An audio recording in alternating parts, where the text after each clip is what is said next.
చేస్తున్నాడు? రాత్రి అనగా బయటికి వెళ్ళాడు, ఇంతవరకు రాలేదు. అలాగా?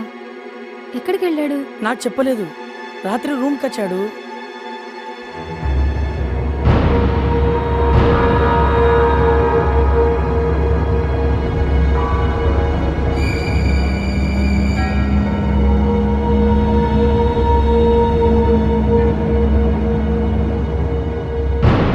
అది వదినా జరిగింది. అయితే నువ్వు అర్జెంటుగా డైరీ తీసుకుని గుడికొచ్చాయి, దీక్షితులు గారిని కలుద్దాం. అలాగే, ఇప్పుడే బయలుదేరుతున్నాను. ఇదేనండి ఆ డైరీ.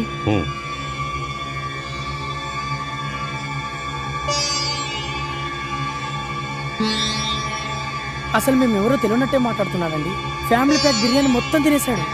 మొత్తం చదివేసిన డైరీని మళ్ళీ తీసి రాయడం మొదలుపెట్టాడు. ఆశ్చర్యం ఏమిటంటే ఆ డైరీలో ఉన్న హ్యాండ్ రైటింగ్ లాగానే రాజా కూడా రాస్తున్నాడు. అవును, ఎవరో తనని చంపారని ఏదేదో రాస్తున్నాడు. అసలు ఈ డైరీ ఎక్కడిది మీకు? అంటే అది ఒకరింటికి పని మీద వెళ్ళినప్పుడు అనుకోకుండా మాతో పాటు తీసుకొచ్చాం. ఇప్పుడు నేను ఉంటున్న హాస్టల్లో కృష్ణుడని ఒక అతను ఉండేవాడట. 5-6 నెలల నుంచి అతను కనపడట్లేదట. ఇన్నాళ్ళ తర్వాత ఇప్పుడు రాజా వచ్చి అతనిలాగే మాట్లాడుతూ అతనిలానే బిహేవ్ చేస్తున్నాడు. నన్ను కూడా నువ్వెవరు అని అడిగాడు. కంగారు పడకండి, నాకు ఈ విషయం ఇప్పుడిప్పుడే అర్థమవుతుంది.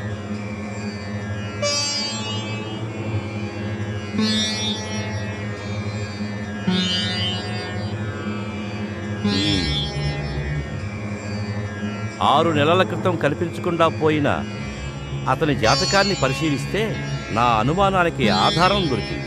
జాతకరీత్యా ఇతనికి అకాల మృత్యువు రాసి ఉంది. అనుకోని పరిస్థితుల్లో ఇతను హత్యగావింపబడ్డాడు. ఇతని మరణానికి కారకుడైన వ్యక్తిపై ప్రతీకారం తీర్చుకోవాలని తగిన సమయం కోసం, సమర్థత కలిగిన శరీరం కోసం వేచి ఉన్నాడు. అదే సమయంలో మన రాజా కనిపించాడు. వెంటనే రాజాలోకి ప్రవేశించాడు. ఇప్పుడు రాజా శరీరంలో కృష్ణుని ఆత్మ ఉంది కాబట్టే అతనికి పరిచయం ఉన్న వ్యక్తుల్ని పలకరిస్తున్నాడు. మిమ్మల్ని పట్టించుకోలేదు. ఆత్మ అంటే రాజా ఇక మిమ్మల్ని గుర్తుపట్టడా? మామూలు మనిషి కాడా? కంగారు పడతాడు. కాలం తీరి కన్ను మూసిన ఆత్మలన్నీ కర్మానుసారం కాలగర్భంలో కలిసిపోయి కొన్నిసార్లు ఆ వ్యక్తికి తీరని కోర్కెలున్నప్పుడు వాటి కోసం ఊగిసలాడుతూ ఆ ఆత్మ అక్కడే సంచరిస్తూ ఉంటుంది. మన కథలో కృష్ణుడికి గోపికంటే ఇష్టం. ఆమెను చేరుకోవడమే అతని ప్రధాన లక్ష్యం. అది తీరకుండా అడ్డుపడిన వ్యక్తి కోసమే ఆగిపోయిన ఆత్మ తన కోరిక తీరిపోగానే కాలగర్భంలో కలిసిపోతుంది. హాయ్ అను. ఏంటను, ఏంటలా ఉన్నావు? ఏం ఆలోచిస్తున్నావు? ఏం లేదు. నీకు కృష్ణుడు గుర్తున్నాడా? కృష్ణుడా? ఆయన్ని ఎలా మర్చిపోగలను? నాకు పునర్జన్మనిచ్చినవాడు. నేనీరోజు ఇలా ఉన్నాను అంటే దానికి కారణం ఆయనే కదా. అయినా ఇప్పుడెందుకు అడుగుతున్నావు? అది రాజా అని మనకి సూపర్ మార్కెట్ నుంచి సరుకులు సప్లై చేస్తున్నాడు. అతను ఉన్నట్టుండి కృష్ణుల్లా బిహేవ్ చేస్తున్నాడు. రాజా అంటే అదే నిన్న నీతో కూడా మాట్లాడాడు. ఆ నా షూటింగ్స్ గురించి, అప్పుడెప్పుడో నేనిచ్చిన స్కాచ్ బాటిల్ గురించి, ఒకటి కాదు నాకు సంబంధించిన అన్ని విషయాలు ఎంత చనువుగా మాట్లాడాడు. అసలిదెలా సాధ్యం? నువ్వు చెప్తుంటే నాకు అనిపిస్తోందను. ఇప్పుడు నేను చేస్తున్న సినిమా కథ కూడా మన కథకి చాలా దగ్గరగా ఉంది. అందులో ఒక హీరో అనుకోకుండా చనిపోయి ఆత్మగా మారి మరో హీరో శరీరంలోకి ప్రవేశిస్తాడు. అప్పుడు రెండో హీరో అచ్చం మొదటి హీరోలాగా బిహేవ్ చేస్తూ ఉంటాడు. ఆత్మ అంటే మన కృష్ణుడు.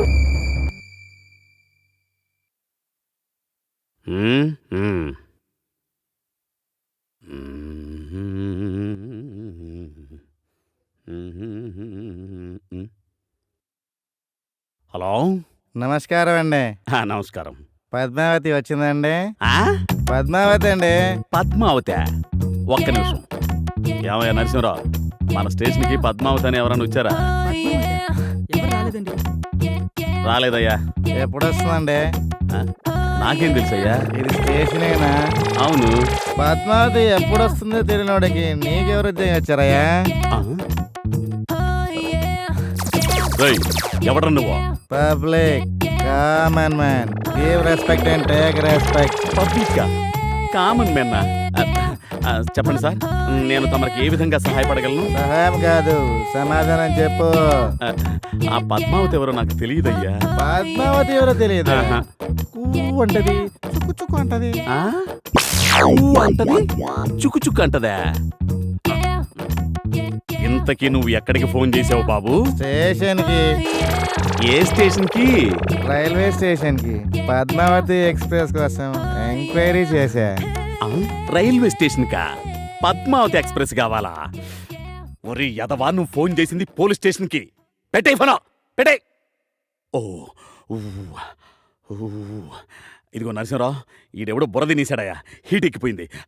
కూల్ డ్రింక్ ఏమన్నా అలాగే తీసా? సార్. ఓ షబ్బో. ఓ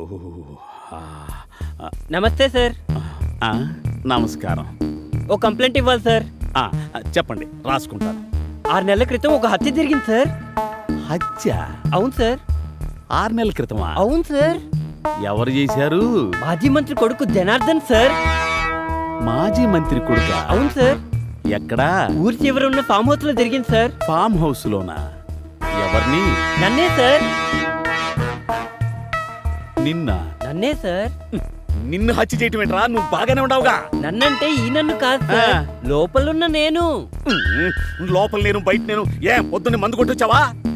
అలవాటు తప్ప 6 నెలలు అవుతాను సార్. వీడు తాగుతాడో లేదో తెలియదు సార్. మాట్లాడితే వాడు వీడంటావేంట్రా? అది కాదు సార్, మాట్లాడుతున్న నేను కృష్ణుణ్ణి సార్. కనిపించే వీడు రాజా సార్. రాజా బతికే ఉన్నాడు సార్, కృష్ణుణ్ణి మాత్రం చంపేశారు సార్. మళ్ళీ వీళ్ళిద్దరు ఎవర్రా? నీకు దండం పెడతారా అయ్యా? కన్ఫ్యూజన్ లేకుండా క్లారిటీగా చెప్పరా స్వామి. సార్ వచ్చావా? వీడి దెబ్బకి బుర్ర కదయ్యా, టోటల్ బాడీ మొత్తాన్ని బాయిలర్లో పెట్టినట్టు అయిపోయింది. Thanks sir. దాహం వేస్తుంది, కావాలంటే నీకు ఇంకోటి తెప్పిస్తాను బాబు. మీరే తాగుదురు కానీ ఇవ్వండి సార్.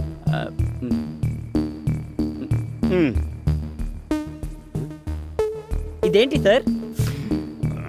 ఏంటయ్యా నీ ఉద్దేశం?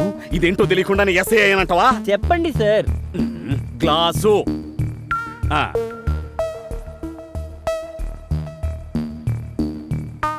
ఇప్పుడు ఇదేంటి సార్? Cool drink. మరి ఇందాక గ్లాస్ అన్నారు అప్పుడంటే అందులో కూల్ డ్రింక్ పోయలేదు కదా. కదా? నేను కూడా మీకు ఇందాకటి నుంచి ఇదే చెప్తున్నాను సార్. మీకు కనిపిస్తున్న ఈ గ్లాసు రాజా అంటే ఈ బాడీ, ఇందులో పోసిన కూల్ డ్రింకు కృష్ణుడు అంటే నేను. ఇప్పుడు చెప్పండి సార్, నేనెవరిని? కృష్ణుడు అంటే అంటే నువ్వు ఆత్మవా? అవును సార్. ఆయన చెప్తుంది నిజం. 6 నెలల క్రితం కృష్ణుడి హత్య జరిగింది. ఆల్రెడీ మిస్సింగ్ కేసు మీ స్టేషన్ లో రిజిస్టర్ అయి ఉంది. కావాలంటే ఈ డైరీ చూడండి.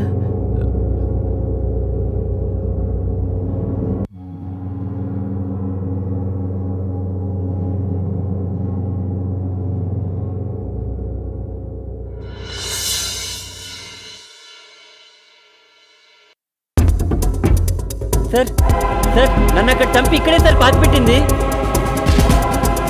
ఇక్కడ? ఇక్కడే సార్. చంపింది ఎక్కడ? అక్కడే సార్. నరసింహ, సార్ తవ్వించు. ఏమయ్యా? సరే మీరు నాతో రండి.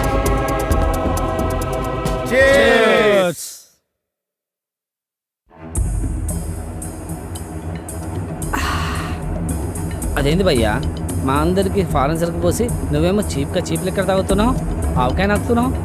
అమెరికాలో 6 నెలలుండి అడ్డమైన బ్రాండ్లు తాగి నాలుక తడారిపోయిందిరా. ఇప్పుడు నికార్సైన నాటు సరుకు తగలగానే నాలుగుతో పాటు నరాలన్నీ జువ్వుమంటున్నాయిరా. అంటే ఆడవాసం తగలేదా అన్న? ప్రతిరోజు పిజ్జాలు బర్గర్లు తినలేం కదరా. అందుకే ఆవకాయ ముక్క కోసం, ఆంధ్ర సుక్క కోసం, పాకలు పక్క కోసం పరిగెత్తుకొచ్చానురా. पापा मैं कंपनी को फोन करो बदले क्या ना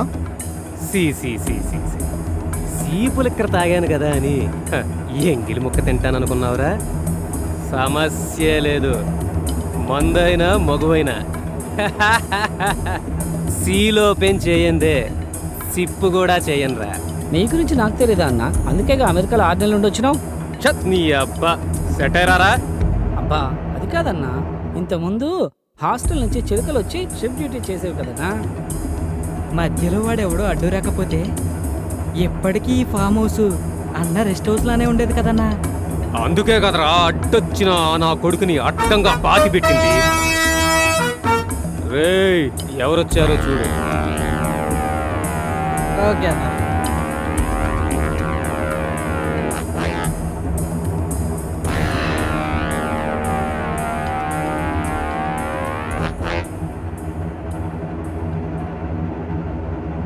ఎవరు కావాలండి?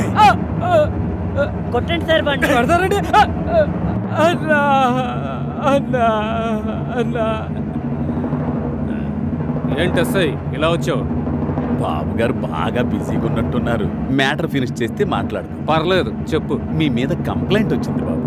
కంప్లైంటా? ఎవరిచ్చారు? నేనే ఇచ్చాను. నువ్వా? అవును బాబు, మర్డర్ కేసు. మర్డర్ కేసా? నా పైన?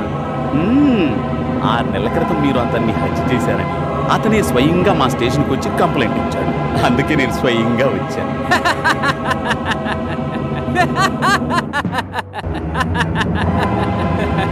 మందు తాగుతున్నది మేమా మీరా? అయినా బతికినోడే సచ్చానని చెప్తుంటే మెంటల్ హాస్పిటల్కి తీసుకెళ్లాల్సింది పోయి మా ఫామ్ హౌస్కి తీసుకొచ్చారేంటి? మీరు చెబుతుంది కరెక్టే బాబు, కానీ ఈ బాబు చెప్పేదానికి సాక్ష్యాలు. సాక్ష్యాలా? ఏంటది? 6 నెలల క్రితం మీరు కృష్ణుడనే ఒక వ్యక్తిని హత్య చేశారు. ఆ విషయాన్ని కృష్ణుడే వచ్చి స్వయంగా తన డైరీలో రాశారు. ఏం మాట్లాడుతున్నారు మీరు? ఎక్కడైనా చనిపోయిన వాడు నన్ను పలానా వాడు చంపాడని మళ్ళీ వచ్చి డైరీ రాస్తాడా? డైరీలో మాత్రమే రాసుకోలేదు బాబు, తమరు మర్డర్ చేసి పాతి పెట్టిన ప్లేస్ కూడా చూపించాడు. ఆల్రెడీ మా వాళ్ళు అక్కడ తవ్వడం ఎక్స్ట్రా అన్నీ ఫినిష్ అయిపోయాయి. నా పర్మిషన్ లేకుండా నా ప్లేస్లో ఎలా తగ్గుతారు? అయినా నేనెవరో తెలుసా మీకు? తెలుసు బాబు, మాజీ మంత్రివర్యులు గారి బాబు అనే సంగతి తెలుసు, యువజన నాయకులన్న సంగతి తెలుసు. అన్ని పర్మిషన్లతోనే తమర్ని అరెస్ట్ చేయడానికి వచ్చాను బాబు.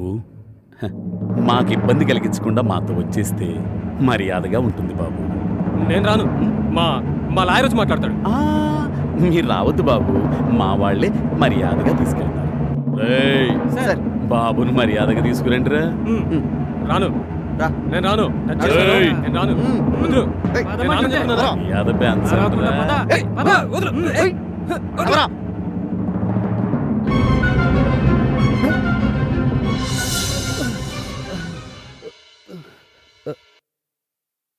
అనుగారు, బద్రి అన్నా ఏంట్రా మనం ఇక్కడున్నావు? ఏం లేదు, చిన్న పనుండి ఇక్కడికి వచ్చాం. ఆ విషయాలన్నీ నేను నీకు తర్వాత చెప్తాను, పద.